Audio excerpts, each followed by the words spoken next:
소개받은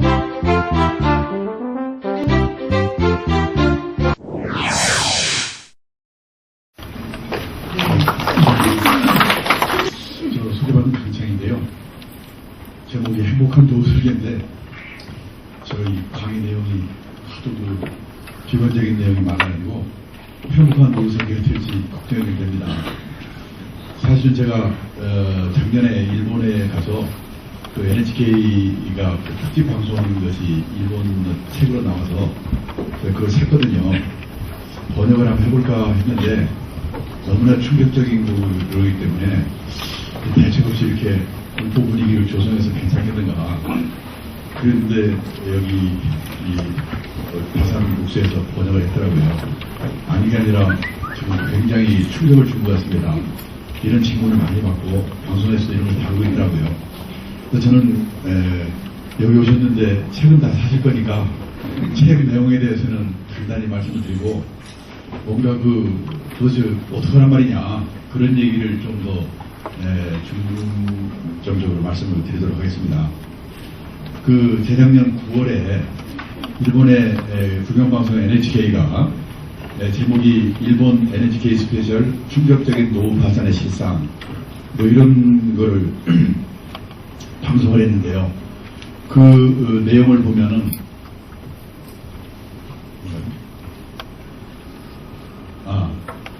근데 우선 파산이라고 그러는데 이 용어를 확실히 알고 쓰는 게 좋을 것 같아요. 제가 국어사전을 찾아보니까는 파산의 사전적인 정의가 뭐냐, 재산을 잃고 모두 망한 상태, 이게 파산이더라고요.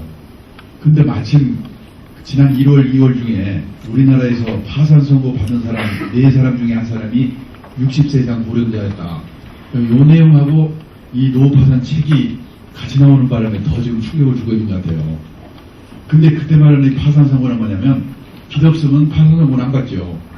그 빚이 있는 사람이 자기 재산과 그 소득으로 갚을 능력이 없어가지고 그 없다는 것을 법원이 이렇게 결정해주는 제도가 파산 선고라고 그러더라고요. 그런데 NHK에서는 뭐냐면 의식주 모든 면에서 자립 능력을 상실한 노인들의 비참한 삶, 이거에 대해서 쓴 게 NHK의 그 스페셜 방송 내용인 것 같습니다. 그러면 어느 정도냐?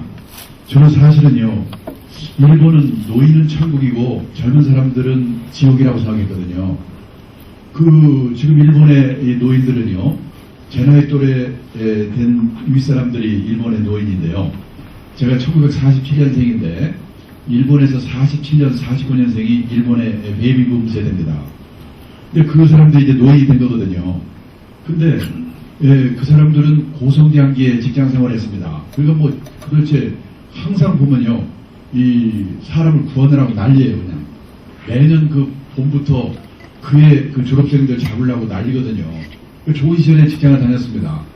또 고성장할 때는요, 돈 빌려서 집만 사놓으면 팍팍 올라가거든요. 재산도 늘었어요. 그리고 그때 그 연금들이, 일본이 우리보다 몇십 년 연금 제도가 빨리 도입되어 있기 때문에 제 나이 또래 된 사람들이 정상적으로 직장 생활하면요, 우리식으로 말하면 국민연금 플러스 이 퇴직연금 하면요 200만원 정도는 받거든요. 자기가 좀 저축한 거 가지고 살면 되는 거예요. 그래서 제가 아는 일본의 노인들은요, 가면요 저한테 밥 사주려고 난리예요. 노인들이 돈이 많으니까. 저는 그 생각을 했거든요. 일본의 가계금융자산이 지금 1경 7천조쯤 됩니다. 우리는 지금 2,100조쯤 되는데요.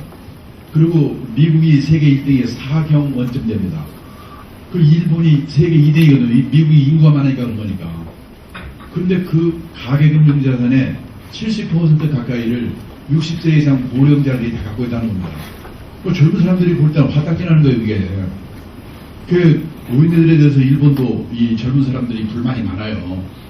그런데 이런 일본의 65세 이상 노인 중에 사별하거나 이혼하고 혼자 됐는데 자식들하고 살지 않는 이른바 독거노인이 600만 명입니다, 지금.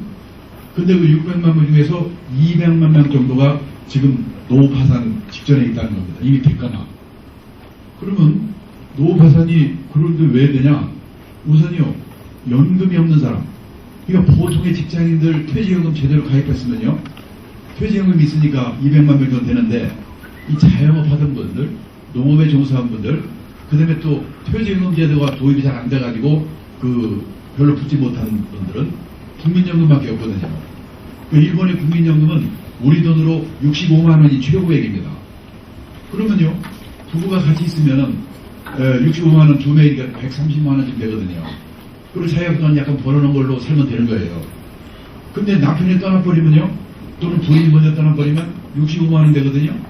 그 65만 원 돼가지고 그래도 이제 그럭저럭 해가지고 집세 내고 어떤 사람은요 한 달에 10만 원 가지고 식비를 해결하더라고요. 깜짝 놀랐어요.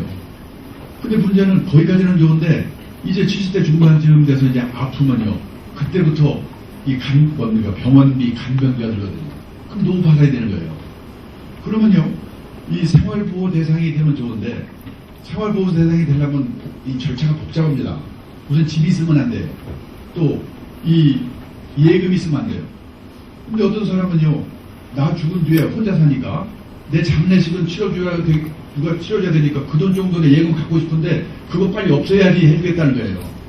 그리고 일본 사람이 우리보다 훨씬 더 이 남한테 폐해를 끼치는 거를 싫어하거든요. 쪽팔리는 것도 싫어하고. 그러니까는 가능하면 안 하려고 하는 거예요. 그래서 600만 명 정도 중에서 300만 명 정도가 지금 굉장히 생활보호 수준, 그 생활비 미만의 수입으로 살고 있는데 70만 명은 생활보호 대상자가 된 거예요. 그 나머지 사람들은 이제 생활보호 대상자가 되거나 아니면은 계속 버티면은 노후 파산이 되는 거거든요. 문제는요, 그 사람들이 젊을 때 게으르게 살았거나 개판된 사람이면 지 잘못이니까 할 수가 없는 거예요. 여기 그대로 제가 읽어드리면요, 문제가 뭐냐면, 일본의 고도 성장을 계속하던 당시는 성실하게 일하면 보답을 받는 사회였다. 그런데 초고령 사회, 이 핵가족화가 진행되자 일본 사회는 격변기에 돌입했다. 독거 고령자, 독거노인이죠.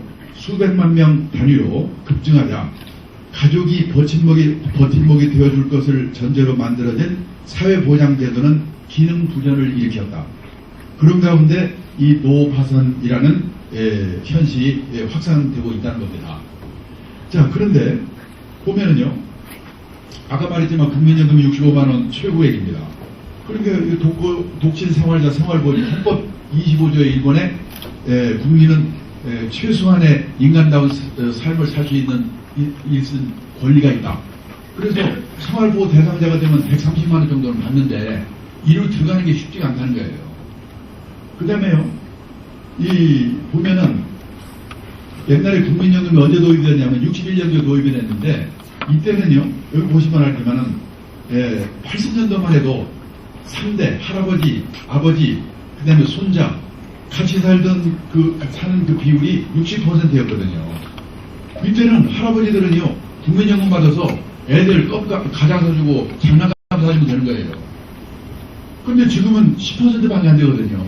핵가족화 되어 있는 겁니다. 그런데다가 애들이 이 20년 넘게 불안기에 직장도 변변치 않고 돈벌이가 시원치 않으니까 부모를 도와줄 수가 없는 거예요. 그런데 이 사람들은 다 자식이 도와줄 거 생각하고 옛날에 다 애들한테 다 써버렸는데 그런 문제가 있는 겁니다. 그래서요, 이 가와니치 신이치라는 사람의 예를 들면은 보면요, 한 달에 수입이 국민연금 이 사람들 약간 좀 덜 부었나 봐요. 60만 원밖에 못 받는데요. 그런데 한 달에 쓰는 돈이 90만 원입니다. 그래서 지금 예금 잔고 몇백만 원이 있는데 그거가 이제 없어지기 전에 난 죽었으면 안 죽잖아요, 이게. 보통 문제가 아니에요, 이게 지금. 왜 그렇게 쓰는가? 한 달에 30만 원씩 지금 이제 적자거든요. 그럼 이걸 뭘로 하냐? 저금 모아는 걸 해야 되는데 그거 이제 바닥나면 누가 도와줄 사람이 없는 거죠. 자, 이 농촌은요, 우리가 생각하기에 농촌은 먹을 게 다 천지 깔려 있으니까 그냥 자급자족 하면 되지 않는가 이렇게 생각하는데 아니거든요. 거기도 농촌 사람들은 이 후생연금은 뭐냐면 우리식으로 말하면 퇴직연금이라고 조금 다르지만 하여튼 생각하면 돼요. 이게 뭐 없거나 조금밖에 없는 거예요. 그 다음에 이 농산물 가격은 떨어지는데 이 비료값 이런 건 올라가거든요. 이게 수입 자유화가 되면 농산물 가격 떨어질 수밖에 없으니까. 그리고 더 문제가 뭐냐면 겨울에 추우니까 냉방비, 냉방비 아니고 얼어 죽으라고? 난방비가 되는 난방비. 그리고 눈 올 때 눈 쳐야 되고. 근데 여기다가 이제 뭐냐면 아프면 가는 거거든요. 그리고 이 시골에 있기 때문에 택시 타고 갈 수도, 택시 타고 가려면 돈이 얼마나 들겠어요. 자, 그래서요. 그러면 이 도시와 시골을 보면요. 도쿄의 미나토쿠라는 도쿄 중심가를 보면은 1,500만 이하의 그 생활보호 대상 수준 이하의 수입을 갖고 있는 노인이 32%라는 거예요. 그 다음에 이 야마가다현 이 시골이죠. 이거는 이게 생활보호 대상이 되는 그 금액이 시골은 조금 생활비가 덜 드니까 1,200만 원이거든요. 그 밑에 있는 애가 절반 이상이라는 거죠. 있는 사람이, 애가 아니고 어른이. 네. 자, 그래서 이제 기다미 시게코라는 여자는 거의 시골에서 자급자족에 가까운 생활을 해요. 일주일에 식비는 10,000원이면 되고 나머지는 다 상가들에서 채취해서 먹습니다. 너무 쉬운 거 하면 그렇죠. 근데 국민연금이 옛날에 이제 이 농산물 자유화되면서 적자가 농업이 적자가 되거든요. 그럼 그때는 이제 그 우리도 이 돈벌이가 잘 안 되면 국민연금 가입을 안 하지 않습니까? 그렇게 해가지고 25만 원밖에 못 받는 거예요. 근데 그렇더라도 입에 풀칠하는 거는 옆에서 빌려서라도 먹고 사는데 이게 아프면 골치 아픈 거거든요. 이게 이제 결국 문제는 의료비하고 투원 치료를 위한 교통비. 그걸 못 걸면 택시 타야 될 거 아니에요. 그 다음에 그러면 도쿄는 괜찮은가? 도쿄 기다쿠라고 하는데 도영 우리 말하면 이제 이 서울시에서 지은 그런 뭡니까 시형 주택이라고 생각하면 되죠. 거기에 고령화율이 50%. 근데 뭐냐 기쿠지 사츠코라는 여자는요 지금 80살인데 이 류마티즘 때문에 한 발짝도 갈 수 없는 거예요. 남편이 살아있을 때는 65만 원 있으니까 130만 원으로 국민연금 있고 예금이 한 400만 원 있었으니까 이게 됐는데 남편 가고 나니까 이 유족정도 먹고 국민연금 합쳐서 80만 원 받는데 이 쓰기는 지금 110만 원이니까 마이너스 30만 원이죠. 결국 그 예금 바닥나면 이제 이 사람도 골치 아픈 거예요. 그러니까 다들 뭐냐면 예금 바닥나기 전까지만 제발 죽었으면 좋겠다고 그러는 거예요.